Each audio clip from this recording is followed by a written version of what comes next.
Hi, good afternoon. My name is Esther Mannheimer. I'm the mayor of Asheville, and I want to welcome you to this September 8th meeting of council, where we are interviewing candidates to fill the city council vacancy created by Vijay Kapoor's recent resignation.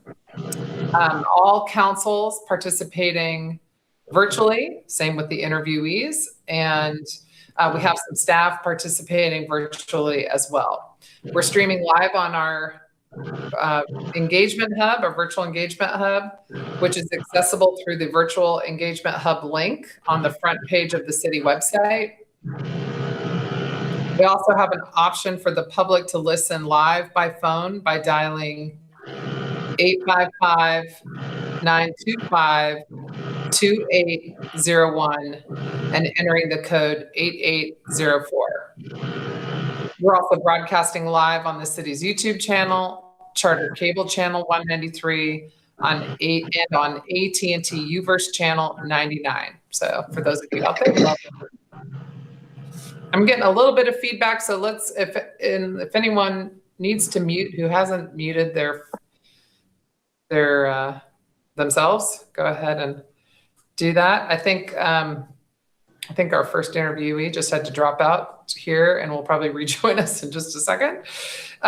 But first of all, I want to go ahead and introduce the public to the council members who are participating virtually. When I call your name, please say a quick hello. The first one is Vice Mayor Whistler. Good afternoon. Councilman Haynes. Good afternoon. Councilwoman Mayfield. Hello. Councilwoman Smith. Good afternoon. And Councilman Young. Good afternoon. Thanks. And I know we've got a lot of staff watching, but the city clerk is the one that oversees the interview for vacant positions. So Maggie Burleson, our city clerk, is here. Hello, Maggie. Hello. Okay. Our first interview today is with Antoinette Mosley, and we'll get started. We are giving 20 minutes to each candidate. Antoinette just lost 3 minutes with me already making these introductions, so sorry about that. But so we'll get started. Ms. Mosley, if you could just, I'll kick things off. If you could just tell us why you're interested in this city council vacancy position. Good afternoon. And first of all, thank you, Mayor Mannheimer and members of the council for the opportunity to speak with you today. And I'd also like to greet other interviewees who will come after me. I want to thank them for the work that they've done in the community. It's truly an impressive bunch of neighbors. I'd like to begin by telling you a little bit about myself. I am a 5th generation Asheville native, 7th generation Buncombe County resident.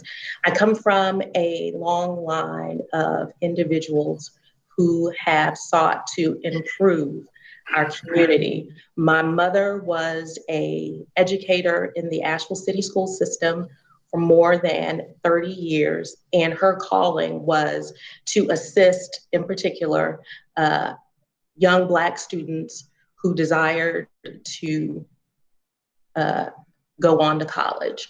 And my father is also a native of the area. He grew up in the East End community and is a proud graduate of the Stevens Lee High School, class of 1957.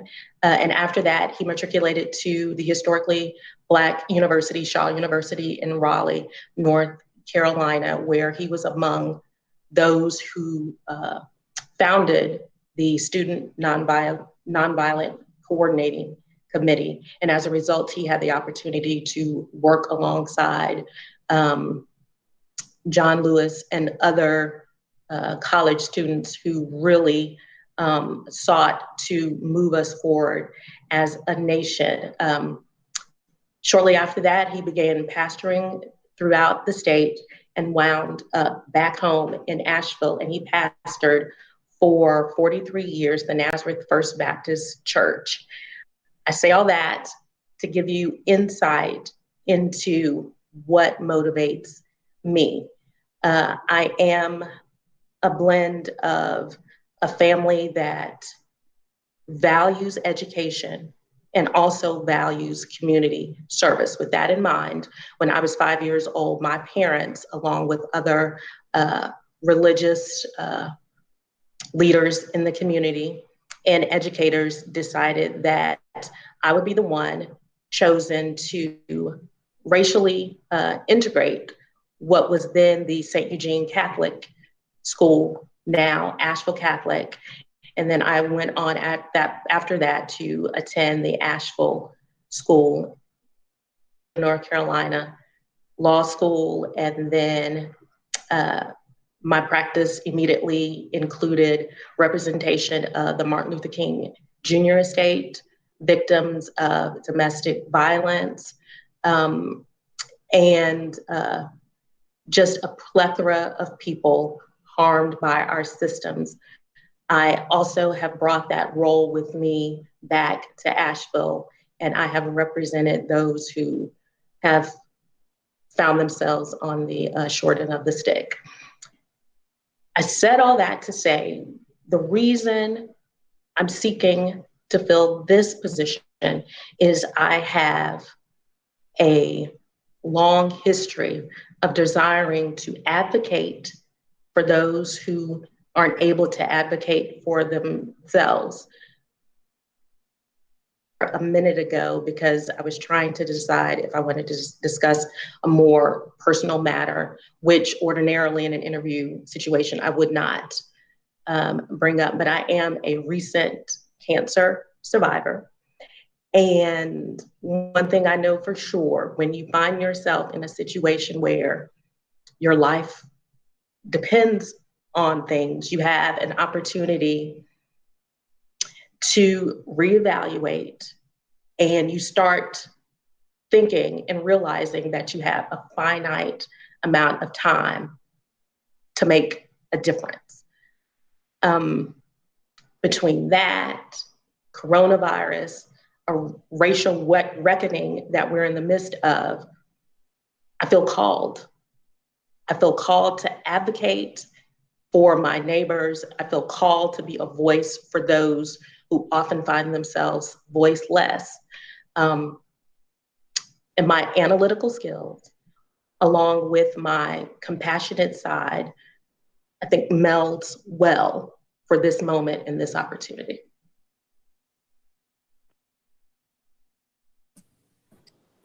Okay, we're gonna go around. So I'll kick it off to the Vice Mayor. Okay. Well, thank you so much for applying and your interest in this, Antoinette.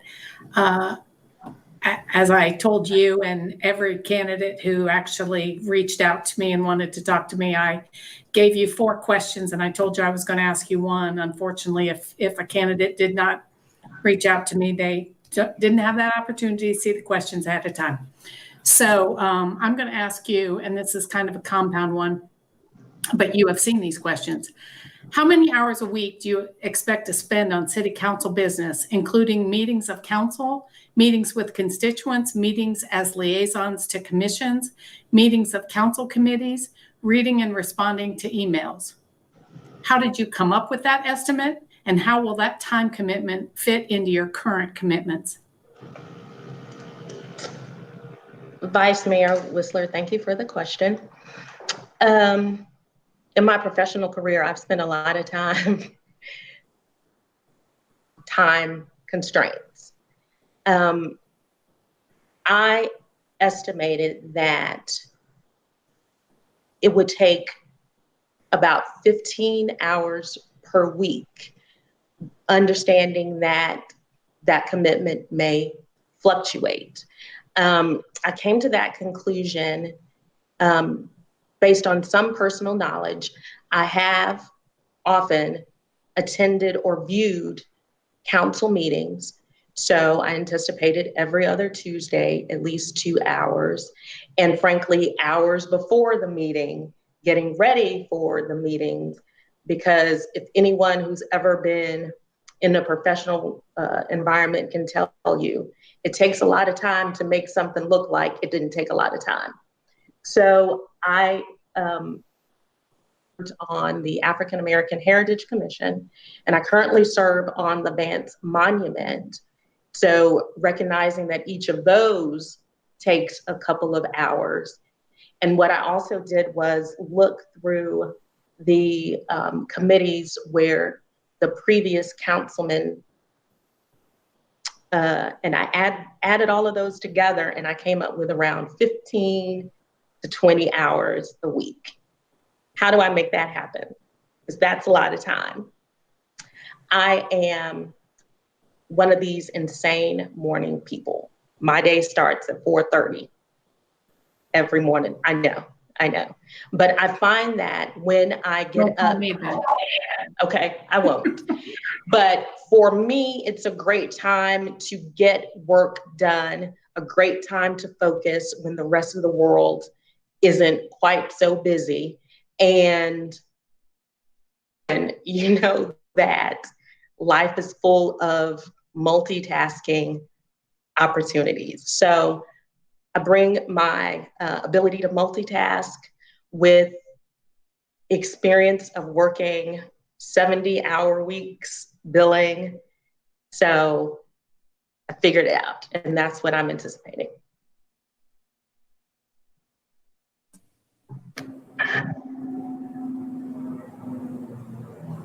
Go ahead. Hello, Antoinette, and thank you for your willingness to serve.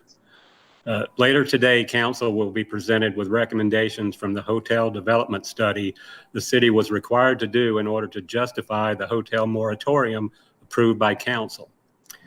There, it will recommend removing Council from the review process, establishing a point system for hotel developers to meet in order to receive approval.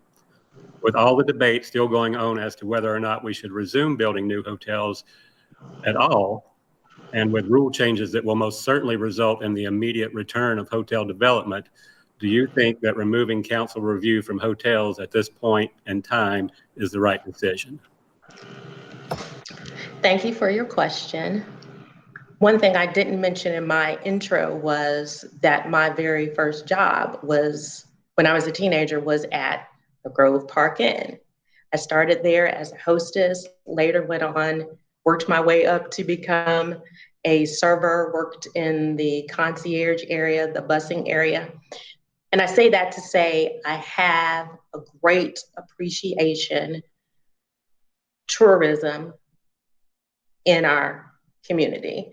I also understand the importance of hotels in our effort. I also know what it's like to work at a job that doesn't necessarily pay commensurate with the amount of work and time taken. I am in favor, and I was pleased by the moratorium. I think it's a bit premature to remove council at this point.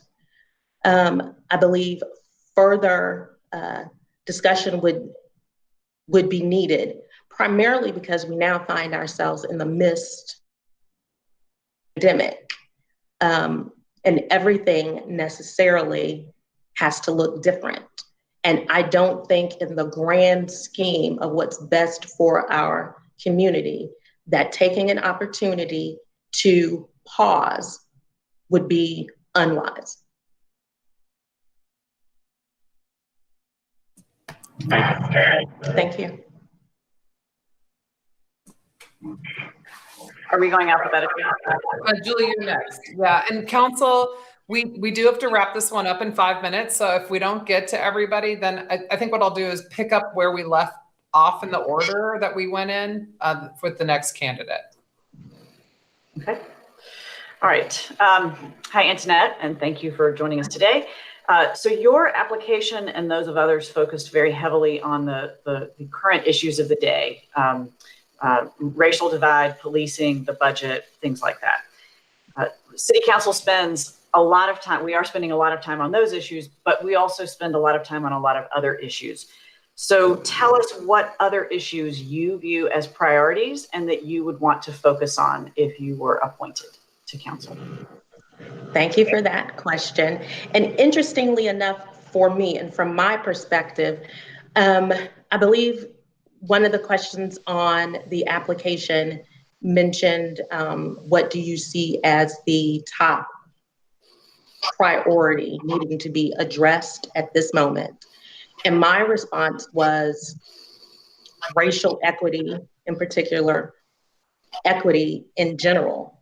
And I believe that intentional thought given to equity is woven in every other area. It happens that I worked at a nonprofit in the area that focused on affordable housing. So I come to the table with affordable housing always at the front of mind. So I will say that affordable housing is something that we can really delve into more, and we can weave equity into affordable housing. I'd also mention the use of public land, whether that land is sold and for what purposes. And I believe that's something we should consider very early on. Thanks. Just kind of follow up with that question. What's your vision, your overall vision for affordable housing here?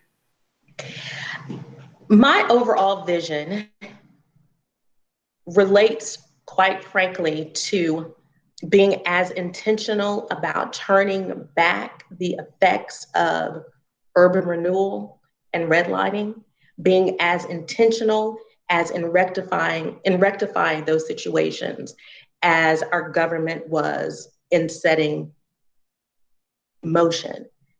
What would be ideal for me would be to set up and to agree to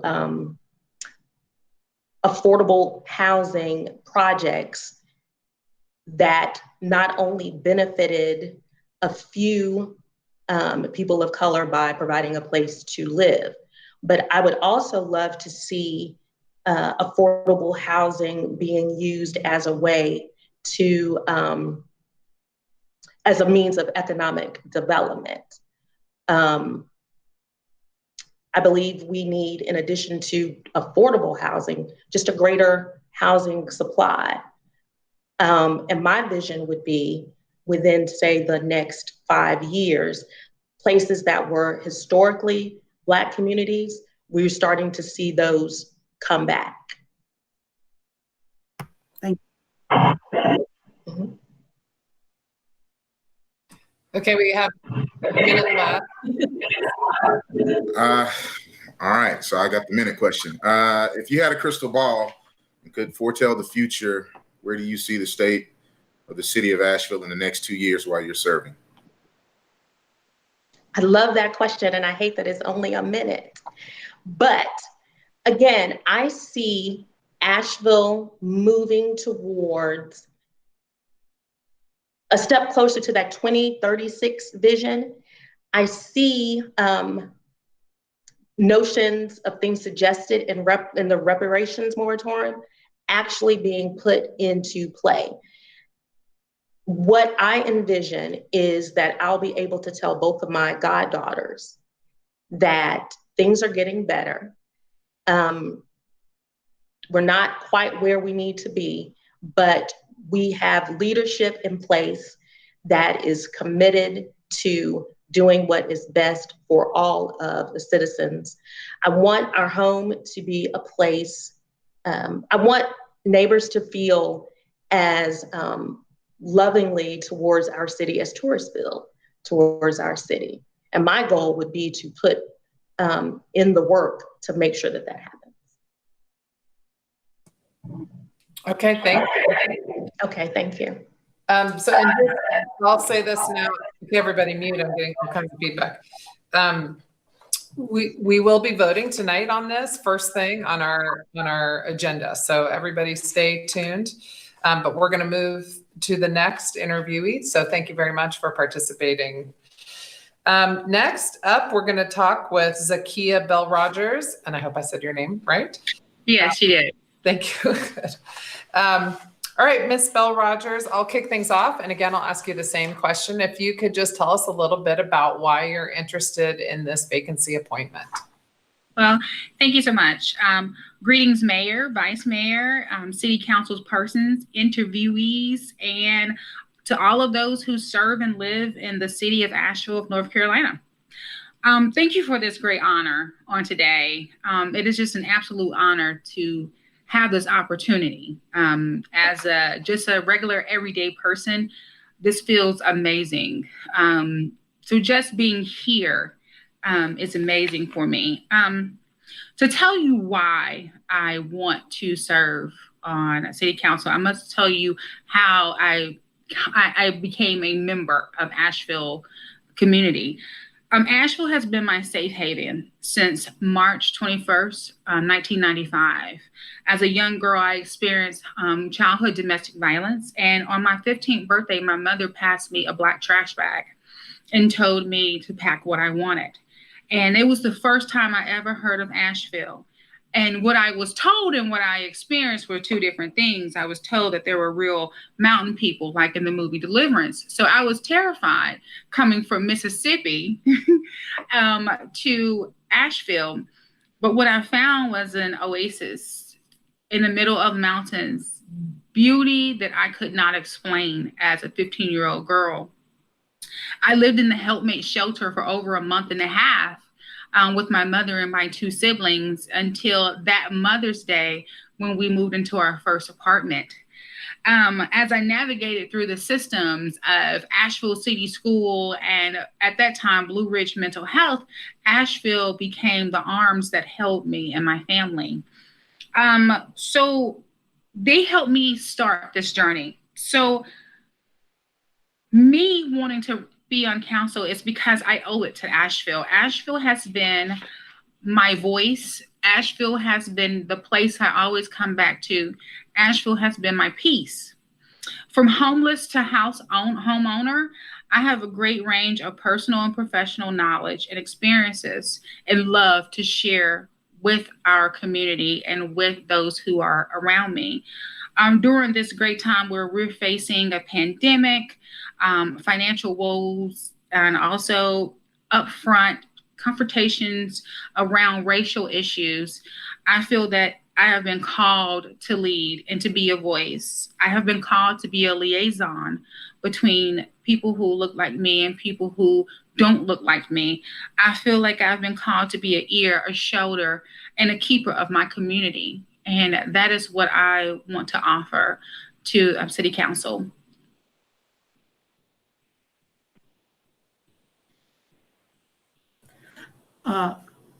Zakia, thank you so much for your interest. I guess I'm up next.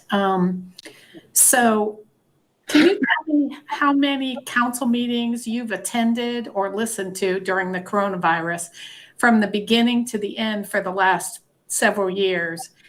And what has surprised you about the scope of what was covered or addressed?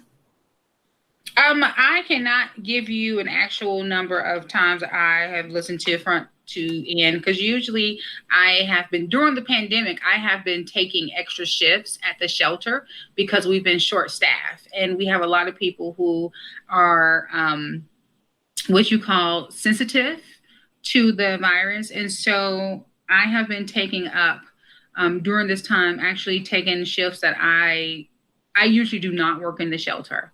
I think the one thing that has really caught my eye was the police defunding situation.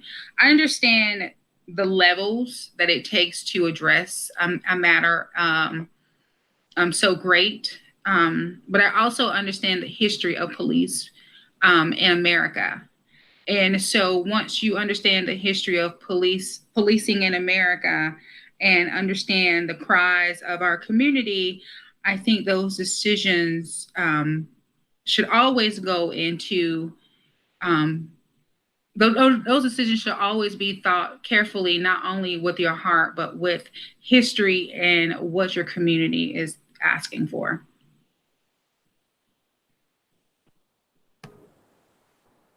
Hi, Zakia. This is Brian, and Hello. thank you for your willingness to serve. Later today, council will be presented with recommendations from the hotel development study the city was required to do in order to justify the hotel moratorium approved by council.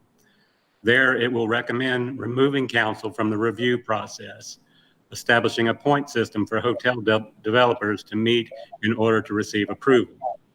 With all the debate still going on as to whether or not we should resume building new hotels at all, and with rule changes that will most certainly result in the immediate return of hotel development, do you think that removing council review of hotels at this point in time would be the right decision? I do not believe so, that it would be the right decision. I am very aware of the hotels that we have in Asheville. I see more hotels than I see affordable housing. As someone who is working on the front line with people who need affordable housing and who cannot get affordable housing, I often say, welcome to Asheville, where we can house our guests, but we can't house our people. I look at women and children daily, who cannot get anywhere to live, who are told they have a 3-year waiting list to get into the housing communities that we have in Asheville. Asheville has progressed in businesses, but they have not progressed in paying folks. And so therefore, we have all these apartments that are $1,100, $1,500. Just to be absolutely honest, if I did not buy my house in 2007 and I had to go and find somewhere to live, I would not be able to afford to live in Asheville. And so, no, I don't feel like we need another hotel or you all need to be left out of that as council, because at the end of the day, we have so many hotels going up, but the income for those who work in the hotels isn't going up, and that has to be addressed somehow. Thank you. I can't hear you. You're muted. Sorry. Hi, sorry about that. Just wanted to say I'll echo my thanks for you being willing to jump into the fray here. So my question is that your application and the application of everyone else focused very heavily on the issues of the day, equity, racial division, policing, the budget, and that's appropriate because we ask those questions. We do a lot more than just that. We are spending a lot of time on that, but we do a lot more than that. And so my question to you is, what else do you see as priorities, and where would you want to focus your time in addition to the things that you've already talked about? Education is huge for me. I am a product of Asheville City Schools, and I remember being there in 1998, and my guidance counselor did not help me complete any applications, nor did she help me write any evaluation forms or anything. I actually had teachers who helped me get into college. And if it wasn't for them, I would not be where I am today. After I graduated from college and I was raising my brother and sister after my mom died and I had custody of them, she saw me and she said, "Oh, what are you doing?" And I said, "I've graduated from college." And she said, "Oh, you went to college?" She wasn't even sure that I was even smart enough to go to college. And in actuality, I had a learning disability and no one picked it up until Jackie Burris, my history teacher, talked to me and realized I could tell you everything. I just couldn't write it down. And so that is a huge thing for me because I still see that as an issue today. Great. Thank you. If you can hear me, I'm going to go on and ask my question because I think you can hear me. I think you're just moving around doing mommy stuff. But no, my no battery popped up. Okay, it's fine. What city boards have you served on? How many years have you served? And could you tell us how your leadership on those boards have been successful? Yes, I have been on the YWCA board, and I'm currently on that board right now as the second chair.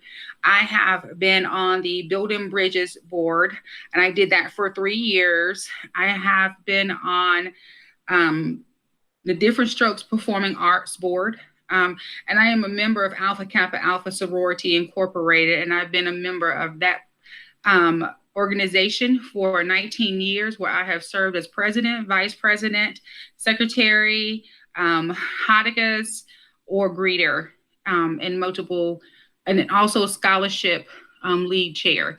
So I have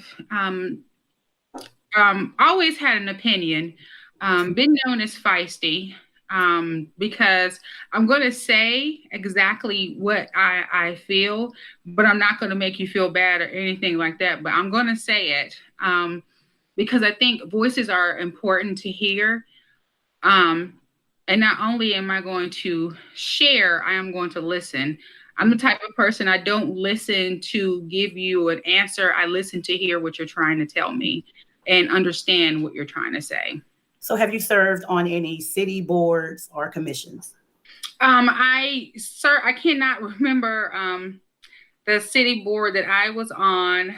It had to do with Parks and Rec, and my brain is just kind of wonky because I'm old now. It was on the Parks and Rec board. It was and I'm also I currently was recently was just appointed to a board, and I cannot remember I can see it in my head, but I can't remember the name of it right now. I know it has R. I can't remember right now. Human Relations, huh? HRCA? Yes, HRCA. And I'm sorry. I've cut back on coffee. So Thank you, Zakia. yes.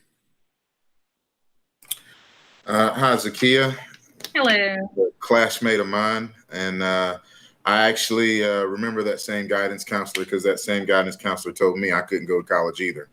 And Jackie Burris actually helped me a lot going forward too. So I share those stories. I want to give you an opportunity to say anything you think we need to hear moving forward as to why you need to be on council. Well, I feel like I need to be on council not because I applied or anything like that. I am a mother, I am a wife, I am a sister, I am a daughter, and I am Asheville. I have been here for 25 years. No, I was not born and raised here, but I am Asheville. I am the product of Asheville. If Asheville was a gardener, this is the flower that you get.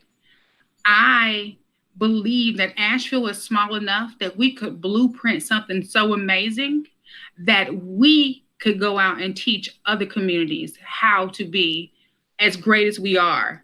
And I say that not being funny or anything like that, but we are. Asheville is small enough that we could design a program to change everything and help our citizens, our residents, actually thrive and not just live. A lot of our folks are just surviving, and they have not begun to even decide to live because they're so busy working 60 plus hours just to be in a home that they can't afford. And what I want to do is I want to be a person who inspires other people who think they can't to know that they can, to feel that they can, and to do it. I want to inspire more mommies, more sisters, more brothers, more everything to get up and say, you know what? I can do this. Why not? Zakia is nothing but a community engagement specialist who lived in Asheville 25 years. Why can't I do it? I've been here for 30 years. I graduated from Asheville High. And so I want to inspire people to believe that they can. Okay, thank you. I think we made it through everyone, and we just have a moment here.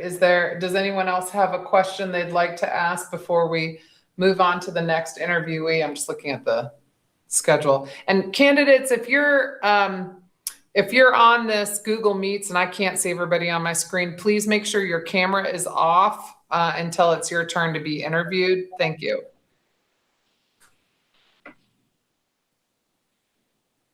Okay. Okay, I think we're good. I think we're gonna move on. Thank you so much, Ms. Bell Rogers, for being willing to serve and enduring this interview here in this strange process we're having to use today. You know that this is our now, and so in the midst of our now, we're looking great. Thank you. All right, thank you. Okay, thank you. Okay, next we're going to be interviewing Mr. Robert Thomas, and he hasn't popped up on my screen yet. There he is. Okay. Hello. Hi, how are you? We're just 4 minutes or so ahead of schedule, so we're doing okay. So the format will be, how about guys, if we go in a little bit different order this time? How about we go backwards? Is that all right? So Keith, if we start with you, will that work this time? But I'll keep by just opening up to say thank you for your willingness to serve. And would you please, Mr. Thomas, tell us a little bit about why you're interested in the council vacancy? Yes. I guess I'll start off with a brief background about myself. I feel like a lot of you all are very familiar with my background. I'm a native of Asheville, born and raised. My grandfather was Reverend James Baxter. My grandmother was Miss Sally Baxter. My mother, Tiffany Thomas. My father, Robert Thomas. And, I was raised here. And a large part of me wanting to be on council is, I've experienced the inequities firsthand. I've experienced the disparities firsthand. And I want to play my role in affecting change to assist the community at a large scale. The individuals that are underserved, the individuals that are so stigmatized within our community. My direct reasons for wanting to be on council, one of my main reasons is that I would like to bridge the gap between community and politics.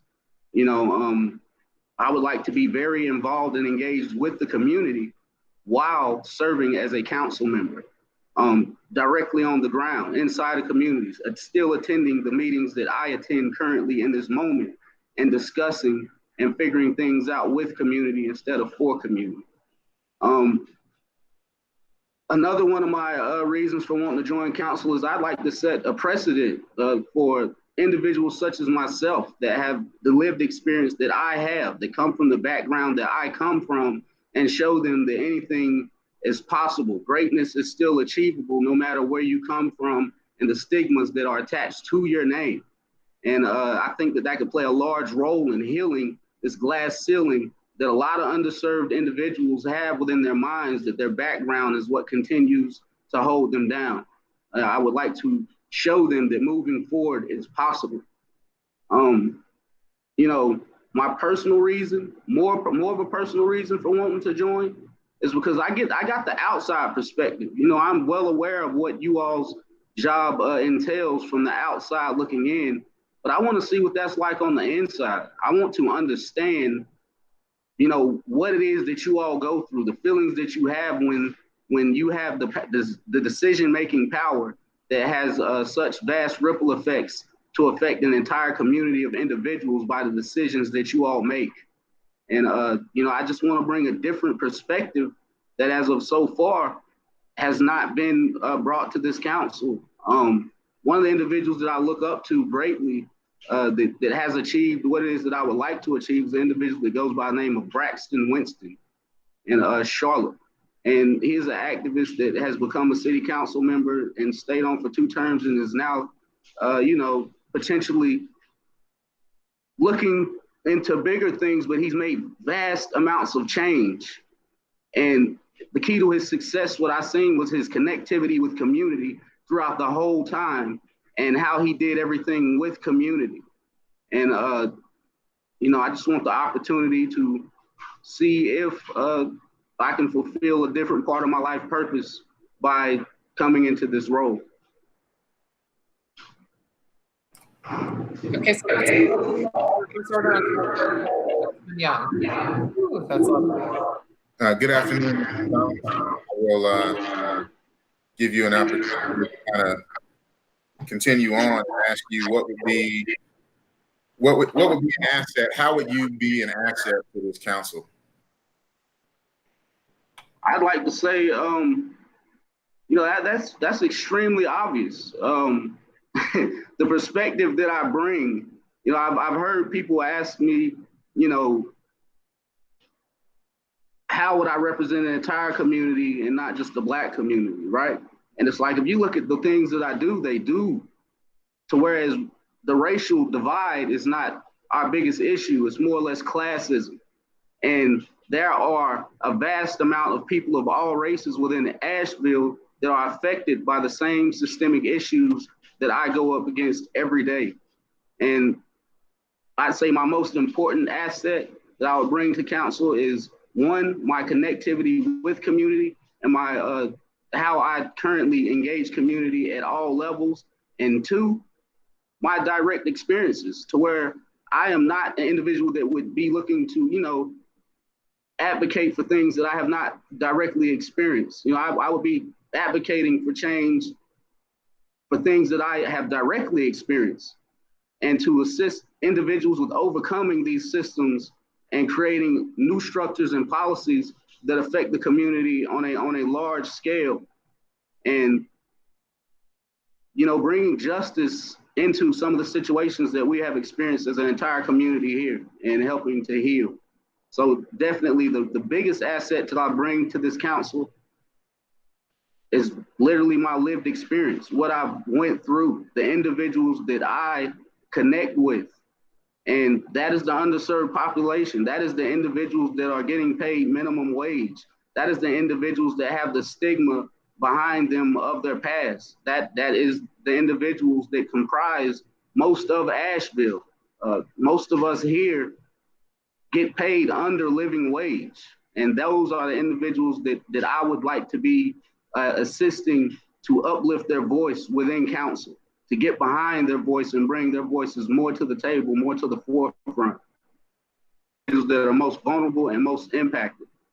And that's what I stand on. My dedication, my motivation, and my personal integrity is my biggest asset that I would be bringing to council. Hey, Rob, how are you? Doing fine. Good. You mentioned earlier that you are very interested in learning the inner workings of government so that you can be a bridge builder. You also mentioned that you wanted to model the same thing because by the example that Braxton out of Charlotte kind of gave. Could you kind of give us an idea of some goals you have or the plan that you would put in place to make that bridge work? Yeah, definitely. The plan is I have a massive amount of wonderful people around me, to where it wouldn't just be me. Like I would have so much assistance with my purview, with my tenure on council, and to grow and learn and receive the wisdom of my elders, at the same time evolve and use that to advance strategically advance the different initiatives that we're looking to look into, such as reimagining law enforcement, such as a creation of a reparations council, such as the development of the hotel industry and just the whole economic structure of Asheville, because tourism is our biggest industry. So for me, it's like, how can we add on to that and bring in some other sectors as well and find a balance between the hotel industry and the rest of the city? Because I see the same issues that a lot of everyone else sees. It creates a lot of low wage jobs, but at the same time, there's pros and cons. And just understanding the inner workings and just looking at how you all leverage these different policies that you create and implement to benefit the community. The hotel industry, for example, the conditional zoning that you all are looking into implementing, if you're not barred out of the decision-making process, continuously implementing that allows you to leverage a decision to where the hotelers come in and they have a incentive in their minds to offer things that would further benefit the community instead of just coming in and receiving a permit and building something. They usually come with things extra. There are usually extra things that come along with those deals and bargains. So that's just one example of learning the insides of politics, right? Because it's a lot deeper than a 4-3 vote. There's a whole lot that goes along with the decisions of these votes and how you leverage these decisions to benefit the community. And just learning and seeing how to tweak these to benefit different demographics. The creation of programs, creation of structures that would benefit the underserved a little bit more.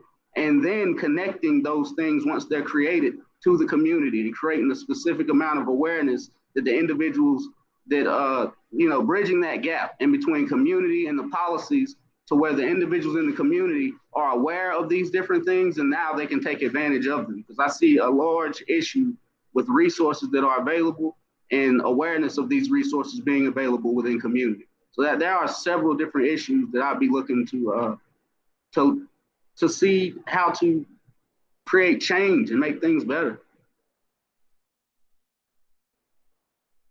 Right. I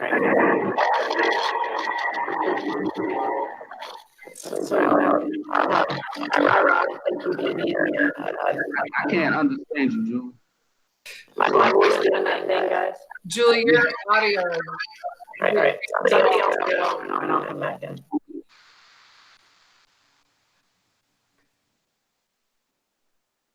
Gwen, are we up to? Should I go ahead or? Okay, please. Yeah. So hi, Robin. Thank you. Julie, you want to try again? Sure. Is that better?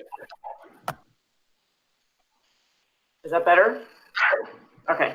Y'all don't like the Darth Vader version of Julie? Sorry. Okay. So Rob, again, thanks for being here. You've talked today, all the candidates have talked about, and everybody's application was really focused on the issues that we're currently wrestling with right now. So equity, policing, the budget, racial division, reparations, all of that. Hugely important. We need to put a lot of time in there, but that isn't the only thing that we're all doing as council. So tell us just a little bit more about some of the other priorities that you would have and where you would want to focus your time in addition to all of the things that we've been talking about. In addition, I would definitely have to say affordable housing. I've identified a huge issue where, affordable housing is decided, on a federal level. You have the top 80%, you have the bottom 20%, and it's in the middle, the 60% AMI, area median income. And, a lot of individuals don't even fall into the bottom 20% whenever you're talking about the most vulnerable, the most underserved populations. And the 60% usually isn't your average everyday working individual within this city. It's our teachers, it's our healthcare workers, it's our essential workers. It's the most common Ashevillean. So trying to figure out how to counteract these different systems to where affordable housing really becomes affordable for more than just top tier individuals in Asheville. I think that is something that is definitely going to take an initiative and a deep dive into what can be structured, what can be created.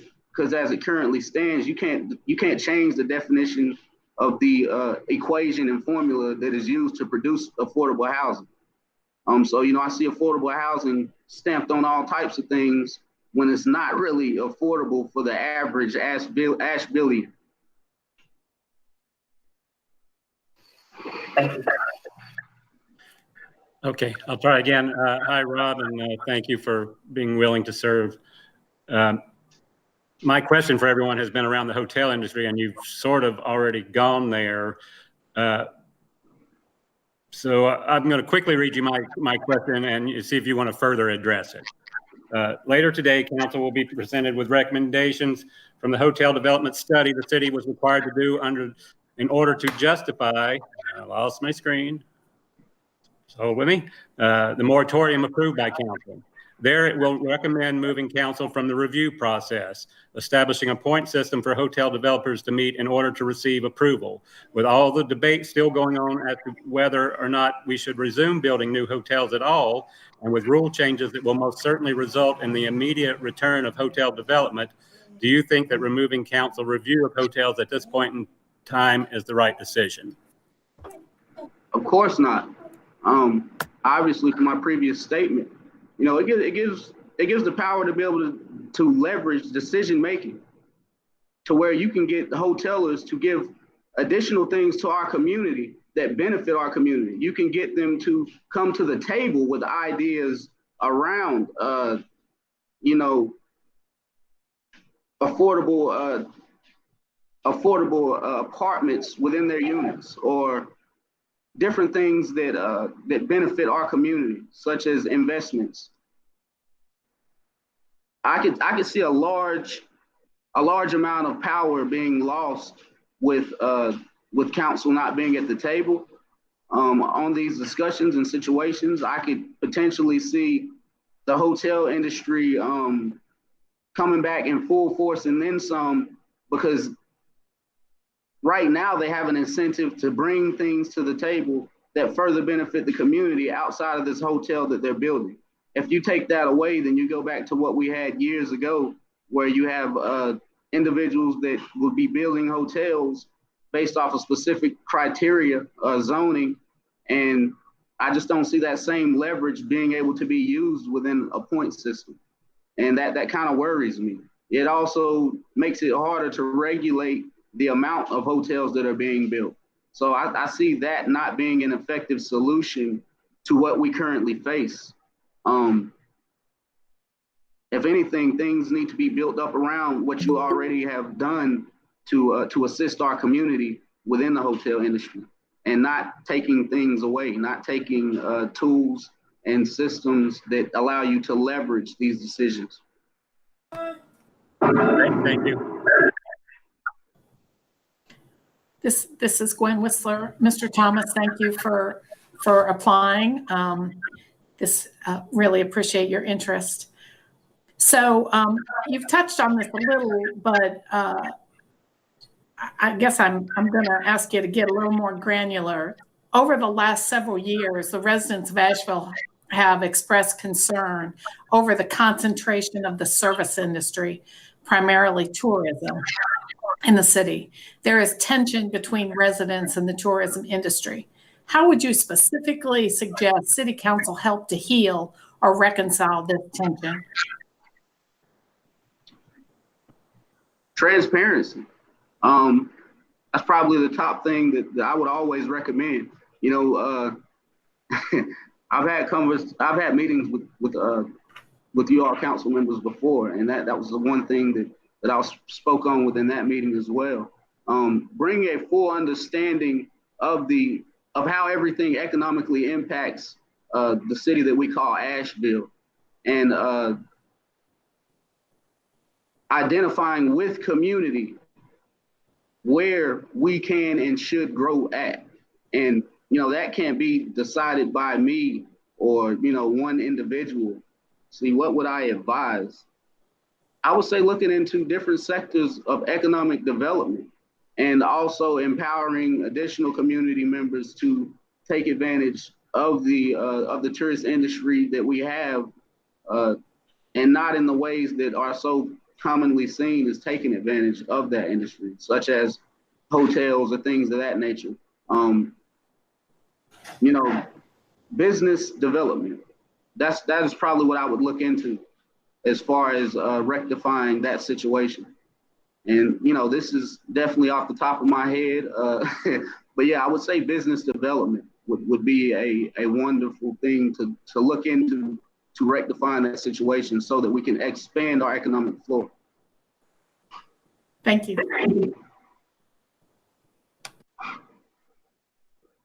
Council, we have a little more time. Does anybody have another question? If not, I'll throw one out there. Anybody? Okay. Do you feel like there are things, can you just give us an example, if you can think of one, that local government does well and something that local government does not do well in your experience?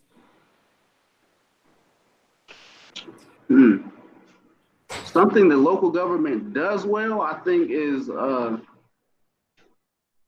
identify issues and receive metrics around specific instances. You know, data collection. I think you all do a pretty good job whenever you all, you know, identify an issue and then figure out the needs for data and metrics. I think you all do a reasonable job upon accruing these metrics. Things that you all do not do well. I'm gonna pick one. Community engagement. By far, I think would be one thing that you all so far are terrible at. And you know, this is just my honest opinion. But yeah, I think so often you all drop the ball when it comes to community engagement. And I'd be willing to say that a lot of other community members would probably stand behind me saying that. Anyone else have other questions?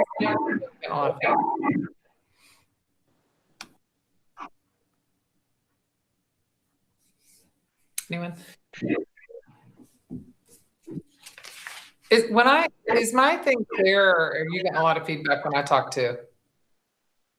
No, it's clear. Seems clear. Okay. All right.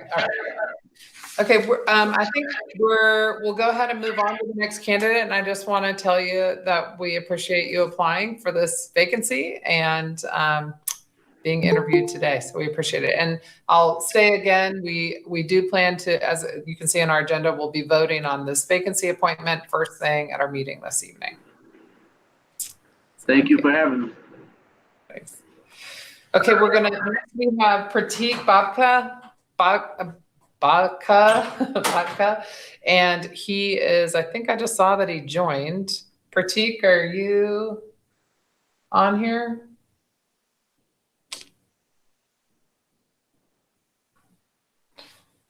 He might be having trouble with his audio. You're muted on my machine, but I can see your little box.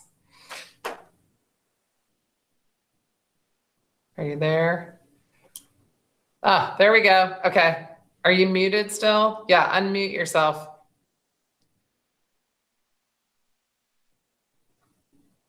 Good. Okay. All right, we're ready. Can you hear us okay? No, you can't hear us. You're talking and I can't hear you, but you're unmuted.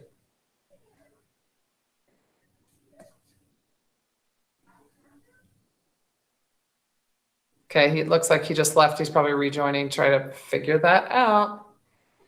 Technology.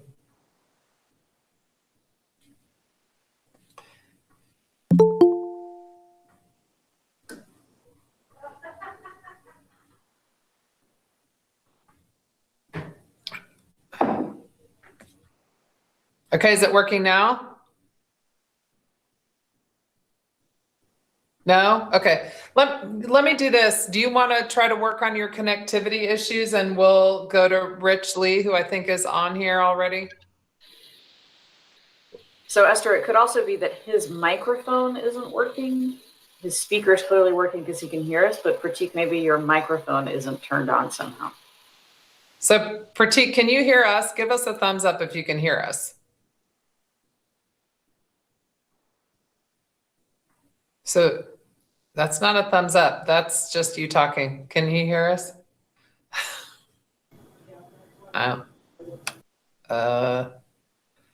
Gwen, you're muted. Are you telling me to just go on? No, I'm saying that could somebody from IT get a hold of Pratik and see if they can walk him through, and then we could just go ahead and have Rich, or I don't know. Yeah. Okay. And an option may be that he may have to join by phone. It's just as effective if he joins by phone. Okay, so Beth, I see your face on here, so I'm going to assume that somebody's going to figure out how to get a hold of Pratik. So we'll move on to Rich Lee. And Rich, are you there? There you are. Yeah, I'm here. Okay, good. All right. Hey. All right, welcome. It looks like everybody's on here. Okay, good afternoon. I will kick things off then. Council so why don't we go in order, starting with Brian? Can we do that? Okay. All right. I'm trying something new here. All right. So, Mr. Lee, if you could please tell us why you're interested in this council vacancy. Okay. Hi, everybody. I know I've spoken to all of you over the years, but I'm Rich Lee. I've been a resident of Asheville or the Asheville area for about 23 years. So that means I moved up here as a teenager. I lived a lot of the Asheville experience as a retail worker, service industry worker, a teacher, and college student. And for the last 9 years, I've been an investment advisor with the firm Edward Jones. I put in my name for this position because I am already a candidate for Asheville City Council. I was one of the finalists that cleared the primary in March. But I believe strongly that the person who is chosen for this appointment should have taken an opportunity to stand before the voters of Asheville and be vetted. And I believe I have been vetted several times over the last 5 years or so. Hi, Rich. It's Brian. Nice to see you. Later today, council will be presented with recommendations from the hotel development study the city was required to do in order to justify the hotel moratorium approved by council. There, it will recommend removing council from the review process, establishing a point system for hotel developers to meet in order to receive approval, with all the debate still going on as to whether or not we should resume building new hotels at all, and with the rule changes that will most certainly result in the immediate return of hotel development. Do you think that removing council review of hotels at this point in time is the right decision? I believe that in an ideal world, I don't think every hotel should come to council. I think opening up individual developments to council review is an opening for influence and for arbitrary decision making. So I think if we were trying to create the city that we want to have, I think what we would do is create some sort of known, consistent rule system like what these regulations attempt to do. My concern is I don't feel like they are going to do it, and I see the door being opened by these regulations for, like you said, immediate unwanted consequences. Especially around the River Arts District. And that is my major concern. I don't want 5 or 10 years from now, I don't want individual developers coming before council and offering these pot sweeteners and, and counting up votes depending on who they've been able to talk to up there on the council dais before the meeting. But I still, if I were up there on the dais tonight, I don't think I could vote in support of the overlay and the regulation, the point system as they're proposed. Thank you. Okay. Hi, Rich. It's Julie. Hey, Julie. I am going to deviate and not ask my normal question because I know a lot more about your other interests than I do the other candidates' interests. So sorry, you're not going to get the easy answer there. So my question to you is in one of your areas of interest, and that is transportation. So given the city's budget, the current budget situation, the current sort of tight situation that we're in, and probably the inadvisability, if that's a word, of seeking to generate new revenue through tax increases at least in the next couple of years, how would you advise and how would you work on council to continue to advance our transportation priorities, which for me include, of course, expansion of the transit system, continuing to build sidewalks and greenways and bike infrastructure? So for capital works, thank you for asking this, by the way. So for capital projects like repaving streets and building sidewalks and greenways and bus shelters, I think we need a new round of municipal bonds, especially in transportation, to come out immediately. I think we got the savings that we got from doing the work of the last 5 years by with bond funds compared to trying to do it as a pay-as-you-go with cost of construction and every kind of labor just going through the roof means we've put money in Asheville's pocket by financing it at the low rates that we have. And some of the projects, like the bus shelters that fell under those bonds, actually came in under budget on the bus shelters that we built. And I was just interviewing with the Sierra Club before this, and I was trying to think of another example of the city coming in under budget on something, and I couldn't. So, we have a real success story in managing the bonds in a way to catch up on our, especially our transportation needs. When it comes to transit, especially because I know you guys have given a lot of thought on how transit is going to be funded as we implement the transit master plan. And you know that I have been working on that a lot as a member of the Multimodal Commission.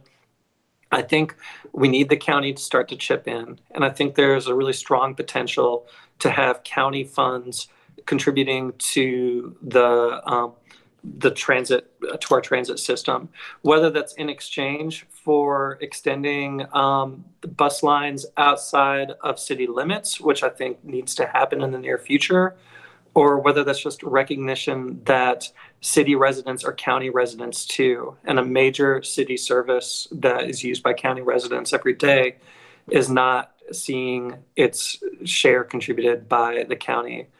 The third funding source that I thought was on track to happen, and I know we've all been burned by this before, is I think the TDA needs to step up. I know that's the low-hanging fruit answer. It seemed like during what was called the TMIP process, this reimagining of how to use TDA funds earlier this year and last year before the pandemic hit, that there was a real openness to using tourism funds to fund a downtown circulator that would have a lot of usefulness for tourists, yes, but would also serve service workers who are paying a quarter or a third of their wages every shift just in parking and transportation costs. That would serve locals in a lot of ways and help us make an interconnected system that's actually efficient and connects us to like satellite parking and things like that.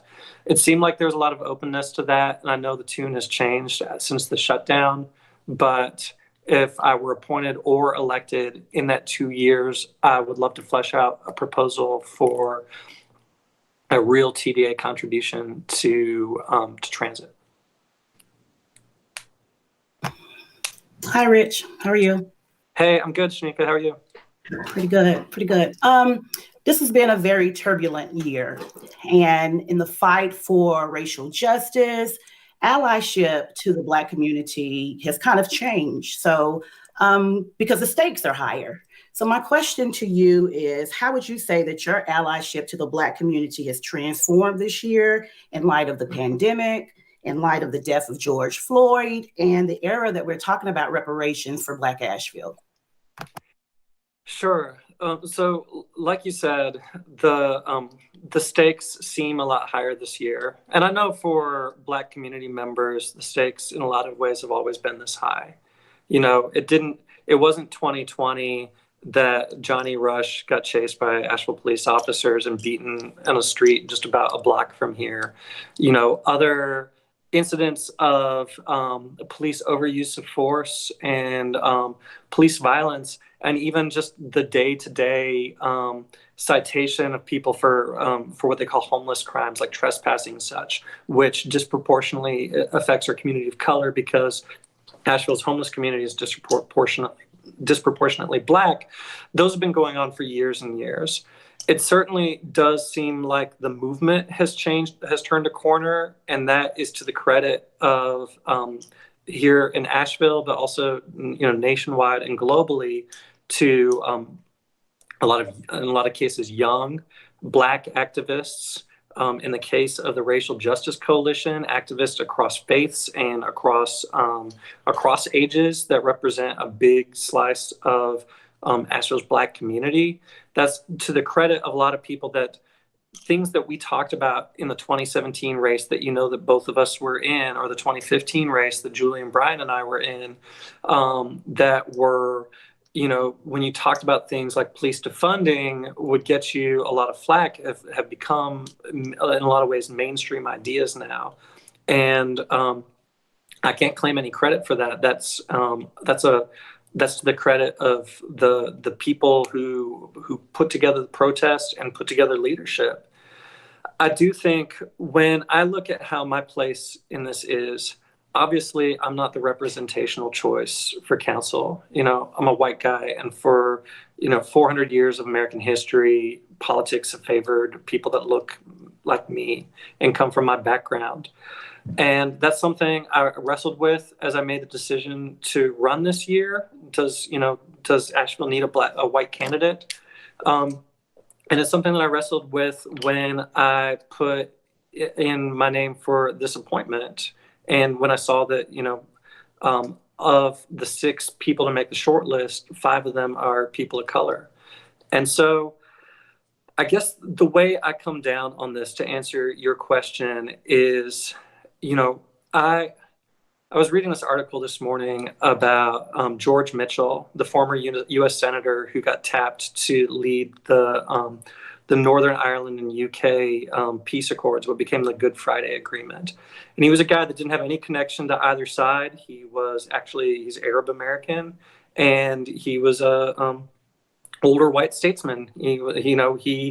But precisely because he was trusted by both sides and not seen as belonging to either side of the UK-Ireland debate, he was able to be a really effective negotiator there. And the main thing that they talk about him, when they talk about him now, 22 years later, is his patience and his willingness to listen. They say that he once listened to somebody talk for 7 hours straight without saying anything. He just let the person speak to him, which sounds, when I read that, it sounded kind of like a city council meeting. And I know I'm talking to you guys too long now, but I think what I bring to this role is the trust of both sides of a lot of the conflicts that are facing the city now, an ability to listen and negotiate and to be excited about ideas and to turn to how to make them work, and to be the person who fits the puzzle pieces from every side of Asheville together without necessarily, obviously belonging to them. Good afternoon, Rich.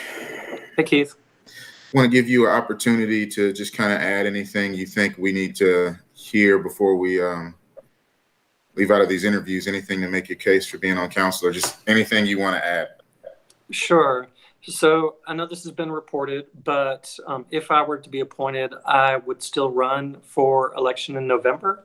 And, I'm out there running every day to the extent that you can and still be socially distant and all of that. And I'm really working to make this my year, and to be the person for these times. So I do want to let you know that if I were appointed, I would not be dropping out of the race. I think there's a concern that several people who are smarter about politics than me have brought up, that if I were appointed, then I could be in a situation where people say, well, Rich has already won, so I can vote for 3 other people, and I'd actually hurt myself in the vote. So I'm not making any commitment that if I were appointed, I would, if I didn't win in November, I would drop out or anything. But I want you guys to know that I'm conscious of that.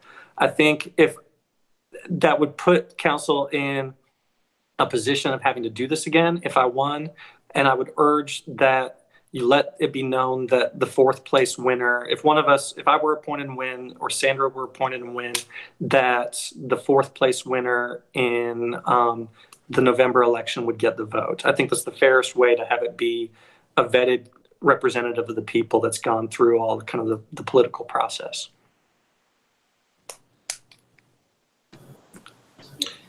You there? It's hard to, I don't know if everybody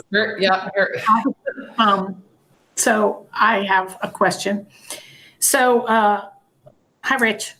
Hi. I'm going to give you a couple definitions and sort of ask you to put yourself on a range. An activist is, using a dictionary definition, a person who campaigns to bring about political or social change.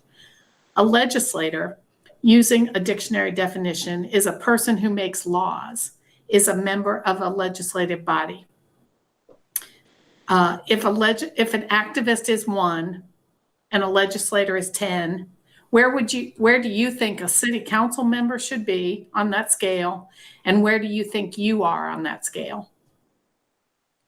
Which number is the Okay, legislator? 1 is an activist, I didn't write this down. 10 is a 10 is the legislator.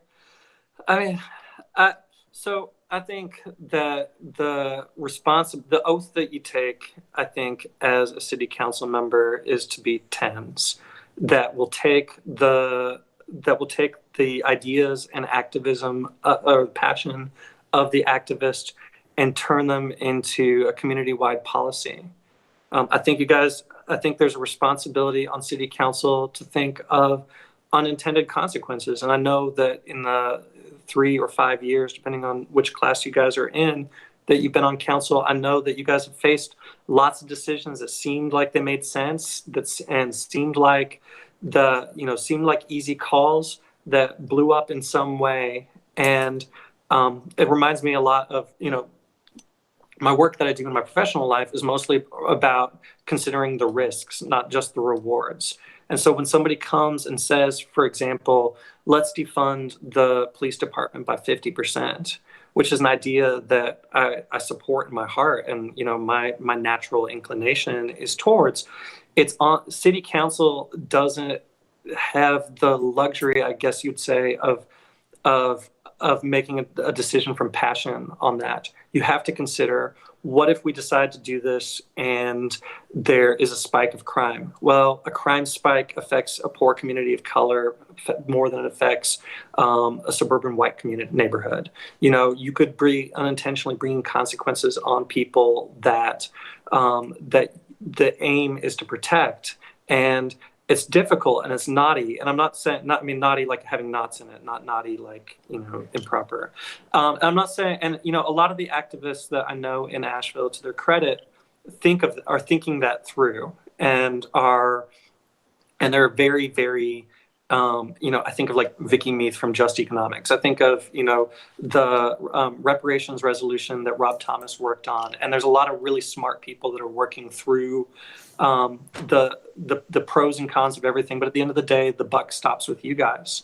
And so while my activist heart is 1 on police reform, my mentality as a potential city leader is, let's do it, but what are we going to replace it with? How can we implement it in a way that makes sure that that's not bringing harm on low-income communities of color? How does this look, and what's the plan? And that's the work that y'all signed up for, that I'm signing up for, is how do you take all the heart and turn it into our new direction as a city. Yeah. Thank you. Did I answer it? I'm a 10, I guess. A passionate progressive 10. We just now have about 1 minute left.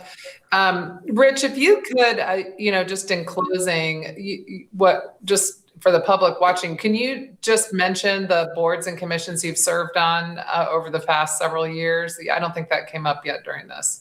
Okay. I was most recently chair of the city's Multimodal Transportation Commission, and I'm still a member. I am still a member of the city's Greenway Committee. I was a member of something called the Vision Zero Task Force, which is about reducing traffic deaths. I was on Julie's I-26 Connect Us group. I was on several Land of Sky regional council boards. I was treasurer of Green Opportunities. I was co-president of the Coalition of Asheville Neighborhoods, chair of Bountiful Cities Project. I'm sure I'm forgetting about a half dozen of them, but I've worked with many of you on many local community efforts. Thanks. Thank you. Thank you. Okay, folks, thank you very much for that, Rich, and we're gonna move on. Do we have Pratik back? Yes, I'm getting a yes, we do. Okay, we're gonna try this again. Pratik, can you hear us? Yes, can you hear me? Yeah, we just can't see you. Okay, but that works. Okay. All right. I'm going to kick things off and just ask you why you would like to serve on City Council in this vacancy position. Okay.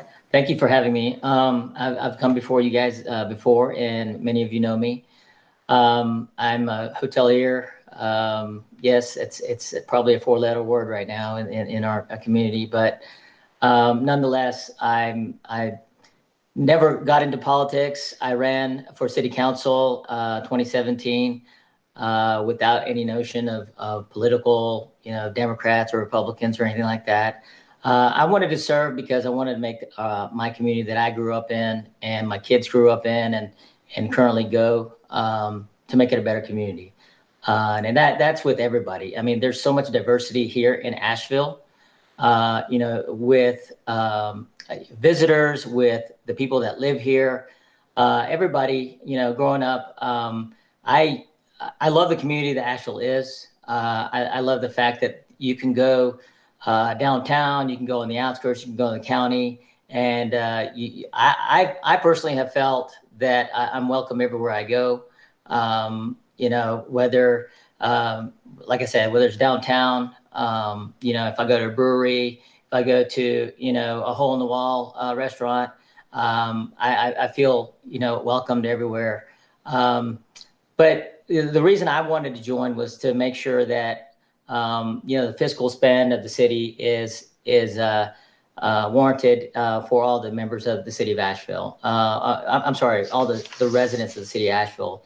And I say this because the job description of the Asheville City Council is to mainly determine policy in the fields of planning, traffic, law and order, public works, finance, and recreation.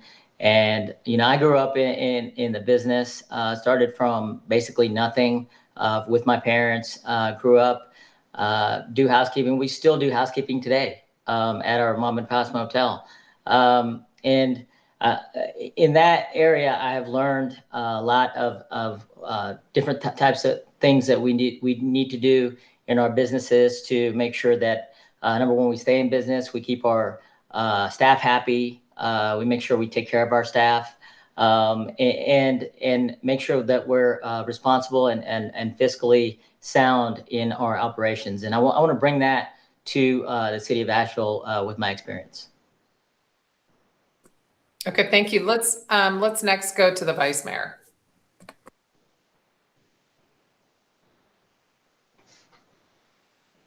You're on mute. Okay, my little bar was popping up and down. Yeah. Hi, Pratik. How are you? Good. Good. I asked this question earlier to Mr. Thomas, and you are the obvious person to help with this issue. Over the last several years, the residents of Asheville have expressed concern over the concentration of the service industry, primarily tourism, in the city. There is tension between residents and the tourism industry. How would you specifically suggest City Council help to heal or reconcile this tension? Well, first, I think we need to bring the tourism industry professionals together in meeting with City Council to figure out creative ways that we can work together. I believe that we need to come out with open minds and not demands. Because once we start demanding things, there's animosity towards one another and talks break down. If we come with open minds and say, listen, let's do this. We need help here. We want you guys to think about this or discuss that. And we started that dialogue last year, I believe. And because of COVID, because of things that have been put aside, those talks broke down. The legislative action that we had, or we as in the hotel industry had offered kind of broke down. I'd like to see that back on the table to discuss where we can go with some of that TPDF funding. And I know, talking to fellow, hospitality professionals, that we actually want to work with the city. We want to work with the city in terms of, because we are part of the community. The amount of real estate that the hotels have, as you've done in that study, is less than 1% downtown. But nonetheless, we feel that we want to contribute to the community, because when the community thrives, we thrive. When the community goes down, we go down. And nobody wants to see the community go down. And so I think there's so much opportunity that we have. We just need to come to the table and talk. Believe me, that we're ready. I know the council members are ready, willing, and active to talk as well. So let's get that dialogue started again. Thank you.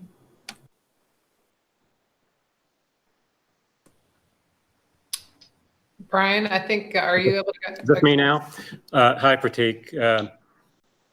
I think you may have already heard the question I've been asking, and Yes. I think I probably know your answer to it, but you're welcome to answer it if you'd like. If you don't want to answer that question, I would just ask you, this is serving the remainder of basically a 2-year term. What sort of change you would like to see happen during those 2 years? I mean, what do you think you could bring to the table during those 2 years? Okay. Well, first off, I'm in favor of the moratorium because, number one, I'm a hotelier, right? And to be honest, who wants more hotels?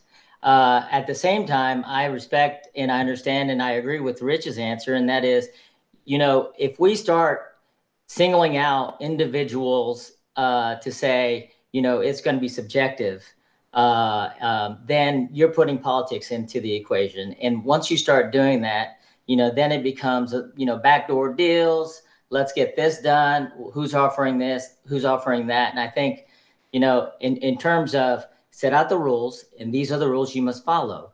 And if you can't meet those rules, then you need to look somewhere else to build or develop.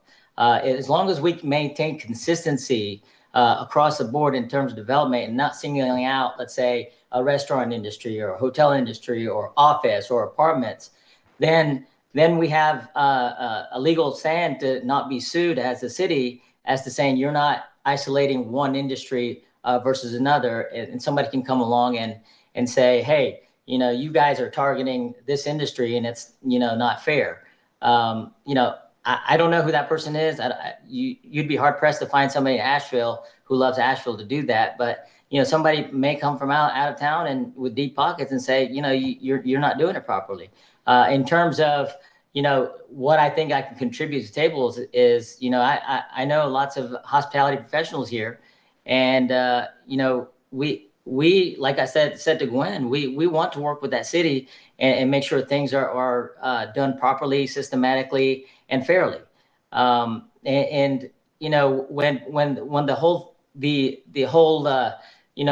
scenario is that hotels are against Asheville City Council are against Asheville. I don't buy into that. I think we as a community can thrive together. Hospitality is number 3 in the county. It employs about 27,000 jobs, and a lot of people depend on that. Is there room for improvement? Absolutely. There's room for improvement in all sectors, not just hospitality. But it all starts with getting the data, getting the information, and making sound decisions to carry that out. Thank you. Hi, Pratik. Julie Mayfield. Hey, Julie. Thanks for participating in all of this. Thank you. So you probably heard my question too, and I'll just amend it a little bit and say, in addition to the work that we would need to be doing around, that you would need to be doing around equity and policing and those sorts of things, the budget, you mentioned the budget, and now I'll add, in addition, and also you've expressed an interest and desire to work on the tourism issues, TDA, hospitality. What else is compelling to you to run for city council of the many things that we do, and where else would you consider putting your focus? Where else would you want to put your focus? I'd like to focus on things that affect, majority of the residents, and that is, our crumbling water system. Water system it really needs to be the top priority because, that affects 100% of the people there. Okay, and we know, and I've served on the Board of Adjustments, and we came across something where, there was issue with old water lines and sewer and things of that. Where they couldn't be moved, or they were old, or they were abandoned. We need to take care of our residents first. And if we don't have clean water, everything else is secondary. Do we need to invest in transit? Absolutely. We need to invest in green energy. And I'm one of those that I love the idea of going, independent on, energy independent, and not have to rely on the grid and become more green. That's not something you hear from, a hotel owner, but we do. I love solar technology. I want to implement that anywhere we can, especially with the city. So there are fiscally responsible things that we as a city can do to help better manage our finances and to give us a better return and places that we can save money and allocate elsewhere. And I think that's the name of the game, is to figure out where to fund different key initiatives so that we can have some funds left over to allocate in places that we do need it. Thank you. Hi, Pratik. How are you? Hey, Shanika. A couple of weeks ago, this council called for an investigation into APD's response to the protests over this summer. Yes. What are your thoughts about the protest? And if you were on council, what would your goal be as a result or during the process of the investigation? Okay, so I believe in protests. I believe that everybody has the right to protest, but peaceful protests. I also believe that private property owners have the right to their property and not have it destroyed. There needs to be a medium with the police to say, listen, these are the rules. These are the rules of engagement. And anybody who breaks that rules, then they need to be held accountable, including the property owners. If the property owners do wrong, then they need to be held accountable. But if people are trespassing, if they're creating acts of violence instead of peaceful protest, I think they should be held accountable. I mean, that's typically what should happen to anybody, whether it's a protest or if somebody just goes and trespasses on somebody else's property. That's the rule of law now. And if we can't just cherry pick what rules to follow when, because we're sympathetic to certain events that are happening. Because everybody has a right to peaceful protest. I'm 100% agreed with that. But there has to be a way to make sure that everybody meets that, instead of having one-sided conversation saying, well, this happened, and the other party saying, no, that's happened because of this, and it's a blame game. Let's not play the blame game when we can say, okay, these are the rules, please follow them. And I think city council has done that. They've come out and say, hey, here's your timeline. I mean, here's your curfew. Please make sure you adhere to it. And for the most part, people did, but there are some that didn't. And I don't know what the ideal situation is, but we want everybody to feel safe, including the protesters, to be able to protest peacefully. Thank you. Afternoon, Pratik. Hey, Keith. Just want to give you an opportunity to add anything that you feel we need to know, or anything that you want to add to make your cause for joining us on council.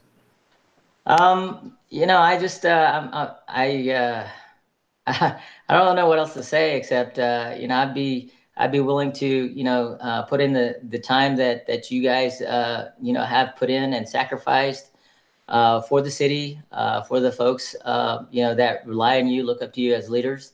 At the end of the day, it's about the community, and I'm sure you'll pick the right person to fill its seat. From the potential candidates that we've got. I think I've heard great answers from everybody. It's going to be a tough decision for you guys to make. The only thing I bring to the table is the fact that I can help with helping effectively manage the city's finances as a business owner. And if that helps, in any way, I'd be glad to serve. If not, I'd be happy to help in any other capacity you guys want me. Thank you. Thank you. Okay, folks, does anyone else have any other questions? No? Okay.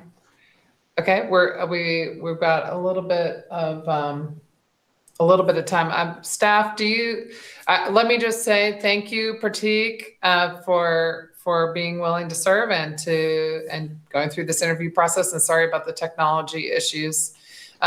Just to remind everyone, we are voting tonight on this council vacancy appointment. It will be the first thing we do at our 5 o'clock council meeting in here shortly.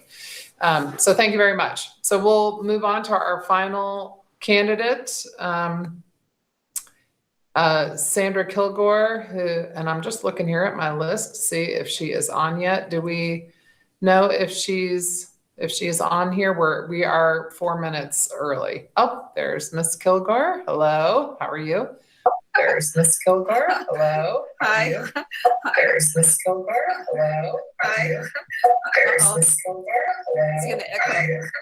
There's Miss Kilgore. It's gonna echo. Is it mine? Yeah.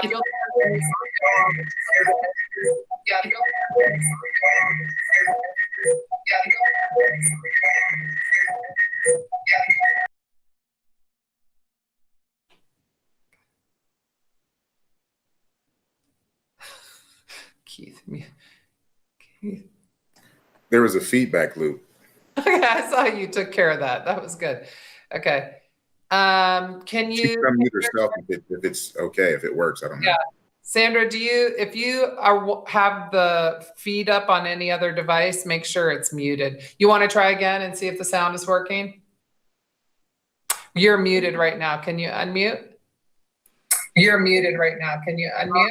I'm unmuted now. You're muted right now. Can you unmute? I'm unmuted. I'm unmuted now. You're muted right now. Can It's you still. unmute? You're muted right now. Can you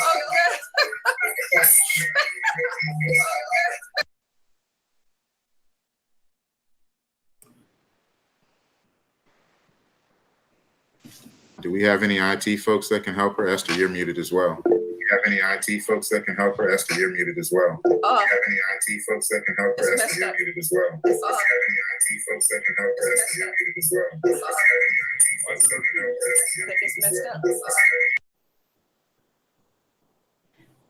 Sandra, we got a note that said that you possibly have the meeting open in 2 tabs on your computer. You got to close all your tabs out. Yeah, Or you can only be at one. or anything like that.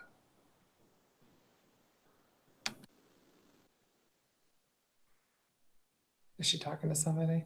I can't tell because is staff or is anybody? Can you give her a call?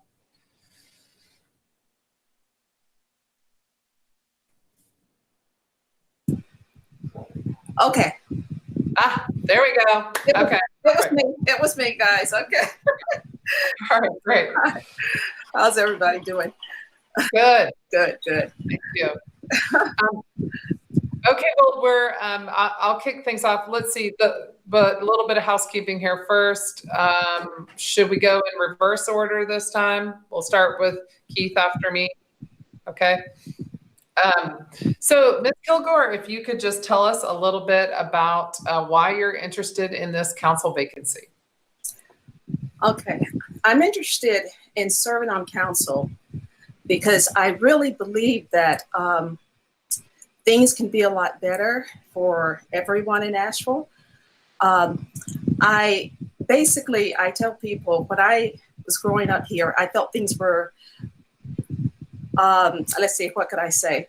It was a lot more open, a lot more united, a lot more freedom as far as I was concerned. But I'm running for council because I want to make lives in Asheville better. I was raised here in Asheville, and I was raised in a 700 square foot house with my mom and dad and 5 other siblings. And when I grew up, I remember getting food baskets left on our doorstep. I remember when my father said to the children, "Eat today and don't worry about tomorrow." I remember when I had to live out of my car. And the reason I mention these things now is because I'm quite sure there are many in the communities are dealing with these same issues right now, or they have dealt with them, or they will be dealing with them in the future. I would like to do what I can to help make people's lives better. And I don't have any kind of political philosophies other than trying to make people's lives better. And when I moved back home in 2012, I had friends and family come to me and say, "Sandra, why are you doing real estate? You won't be able to make it here. No one ever makes it here." But I pushed ahead and I said I wanted to do it because I saw so many people were losing their homes and I wanted to help. And that's what I did. I set out and helped many people save their homes from foreclosure. I helped many people buy homes that never thought they would be able to. And that's always been me. I see a need and I try to help. And that's the reason I'm running for city council. Okay, Keith.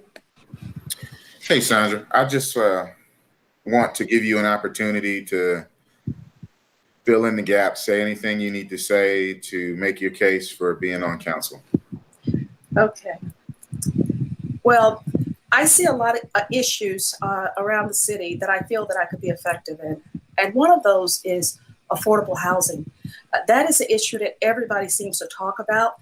But I think that what I have noticed here in Asheville is the price point for affordable housing.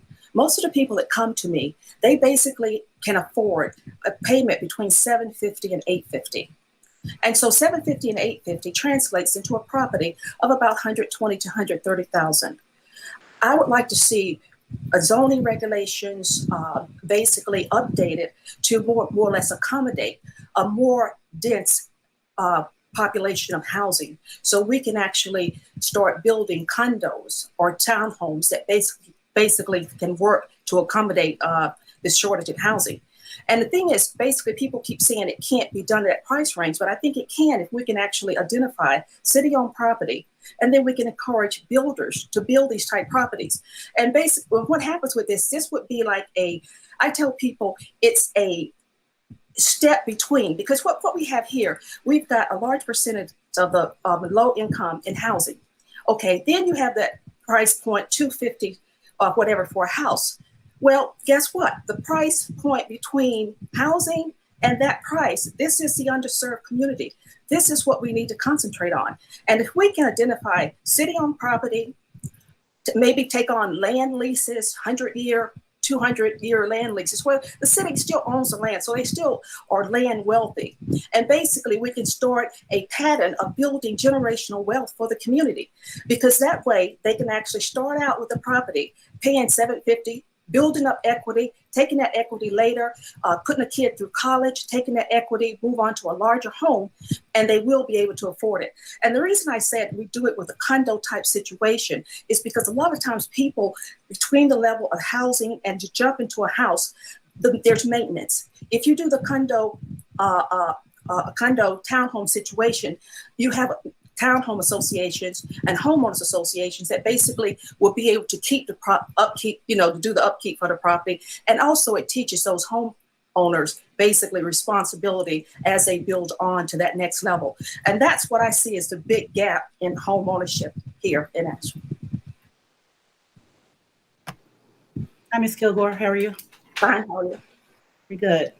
Over the summer, we experienced a lot of civil unrest. And this is probably the largest civil rights movement that we're seeing in this time. But compared to the civil rights movements of times past, the expression and the passion that our young people have is a lot different, and sometimes shunned, and a lot of times appreciated because they are expressing themselves. What would you say to young protesters today? I would say to young protesters today that I am grateful and thankful for the movement that they're participating in. I am so grateful because what they've been able to do is they've been able to mass a large mass of the whole, country and bring them together with a diverse population. And the thing is, what I really like about them is, like I said, they don't give up. They're relentless. And I definitely applaud them for that. And they have the energy. I remember even when I was at UNCA and things like that, I was part of protests. I was part of the Asheville Hive when we integrated. I was on the campus there when the police came in and we all, so I remember all these things happening. And so it brings back a lot of memories. The one thing I can say to the young people is listen to your elders. Go back and look at history, because this is something this didn't just happen overnight. This has been a movement over 400 years. We've been fighting. I have been fighting. I can tell you so many fights that I've taken place myself.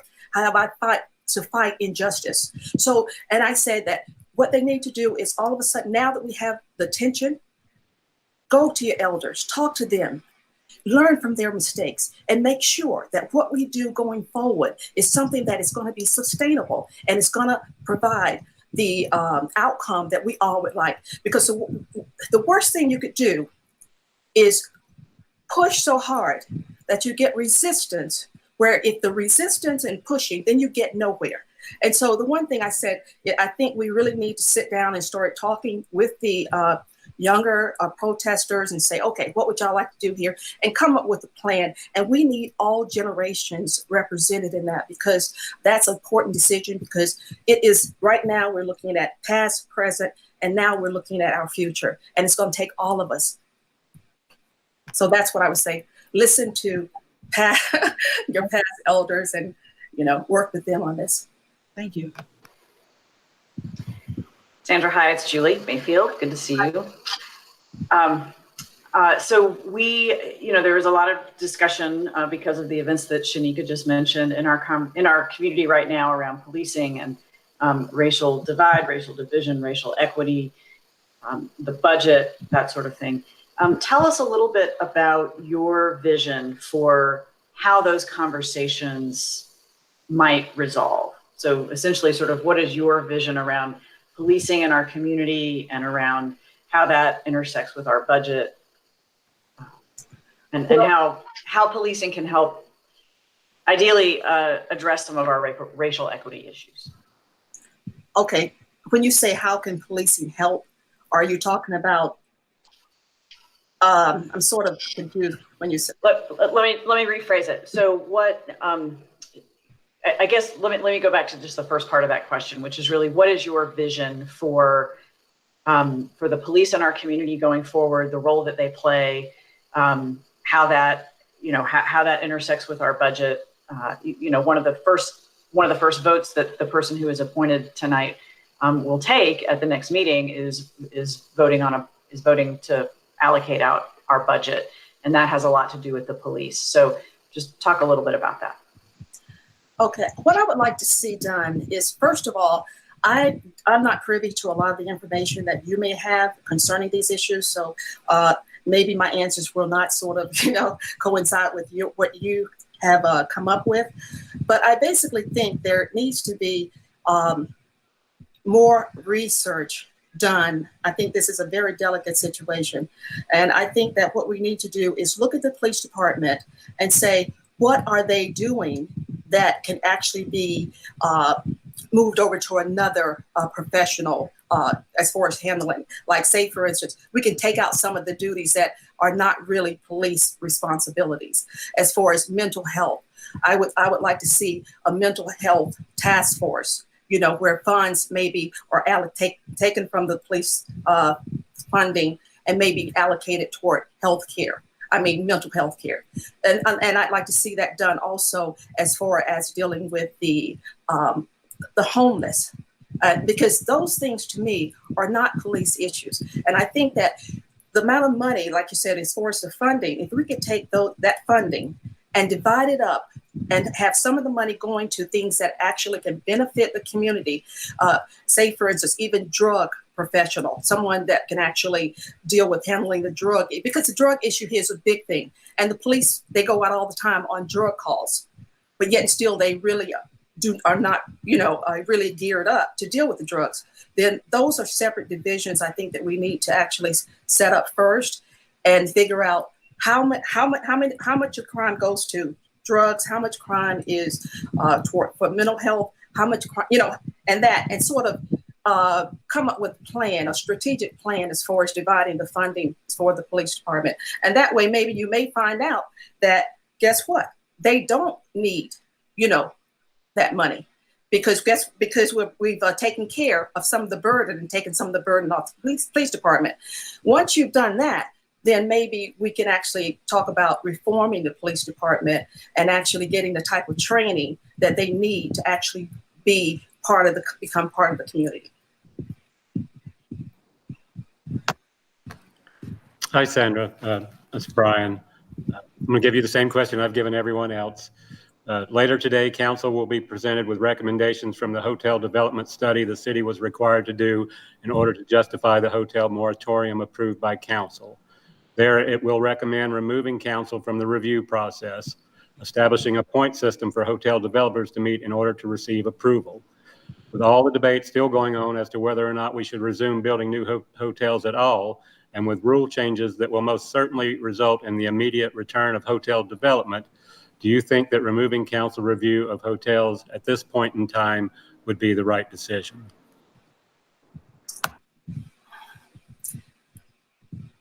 I think we really should consider that.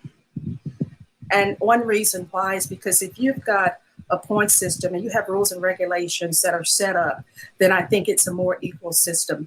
And then, council won't be held responsible by the community of this, the community of basically, what is it called, kowtowing to the hotels, and which basically that has caused a lot of dissension between council and the community. So I think by removing that from the council and setting up rules and regulations more or less to address those issues, I think that would be a lot better for the whole community.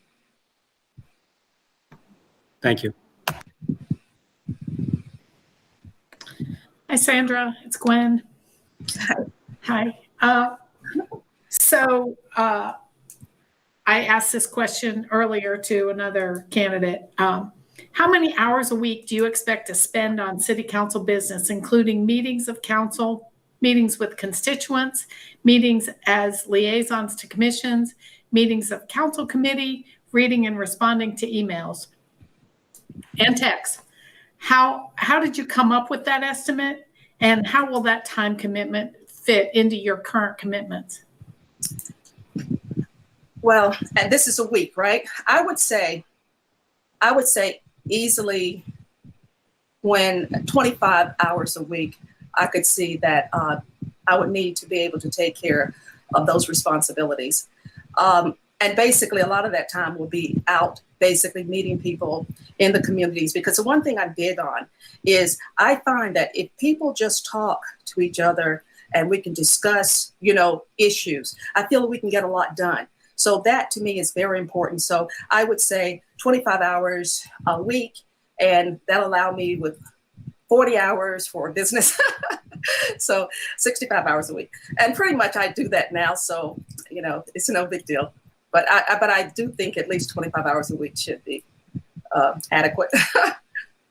And you'll still be able to sell some real estate, I hope. Well, hey, let's hope. Let's hope. Thank you. Okay. Okay, we have just a little bit of time left. If there's not anyone else who has a question, I would ask Sandra, and ask this of Rich as well. Could you tell us a little bit about committees or committee that you've served on already for the city, your experience there? Okay. Well, presently I am on planning and zoning, which I've really enjoyed and learned a lot. I also have served on the political action committee for the Board of Realtors. I'm actually a member of the Southside Advisory Board for the Arthur Eddington Center. I'm also on the Asheville Board of Realtors. What is it? Marketing committee, I think it is. Yeah, marketing committee. And let's see what else. And that's pretty much it right now. Keep busy. Does anyone else have any other questions? I'll ask a question. So Sandra, I've asked this question to a couple of the other candidates also. Over the last several years, the residents of Asheville have expressed concern over the concentration of the service industry, primarily tourism in the city. There's a tension between the residents and the tourism industry. How would you suggest that City Council help to heal or reconcile this tension? Okay, first of all, there are many issues that the people in the community are upset about. And I think a lot of the people that are upset about the hotel industry are those that we're used to having enjoying the short-term rentals and that type of thing, Airbnb, and, and those, I think, from what I've been hearing and what comes before us in zoning, that's really a big issue that people, keep pushing for. I think that we really one thing we need to do is look at the hotel industry, because basically the hotel industry here, in the percentage as far as profit that they make, as far as, and the hotels here, if I remember correctly, are in the overall profit from rooms or something like, I think in the 80 something percent. I don't have those numbers directly, but basically I think the average is more like if they can consider 67 to 68% occupancy is good. So I think that maybe we need to actually revisit some of our rules and regulations as how we work with the community as far as short-term rentals and things like that. And because that is what I really see a lot of people are really concerned with. And the whole thing about that is, at least if we're able to modify and maybe accommodates, be a more relaxed code, then maybe, for instance, we will be able to get more people, let's see, on board with a lot of decisions we make. I think that especially in light of what's going on now in the community is going to be suffering financially. We have an economic setback that's people, I feel, is not really looking at the future. I think that we really need to do what we can to help the people in the community be able to get back on their feet. And I think that would be one thing that we could actually work on. I know that's not a very good point of view, but basically the one thing about large hotels is this: large hotels are owned by big corporations. The money they make, they take it out of Asheville. If you've got more people here locally being able to make money or whatever, that money is spent on the local economy. That will stimulate our economy also. So I think we just need to maybe revisit that aspect of it. That would be one thing. And the other thing, of course, people are concerned about the traffic and the that we have, and maybe we're working on different things as far as streetscapes and different things to make it more easier for people to get around, and but I think that's probably one of the issues too. But I think more or less that short-term rental situation and Airbnb is Okay. Would you say that that's what most people are upset about? I'm not hearing as much about Airbnbs right now. I think I'm hearing more about big hotels, but I could be just talking to different people.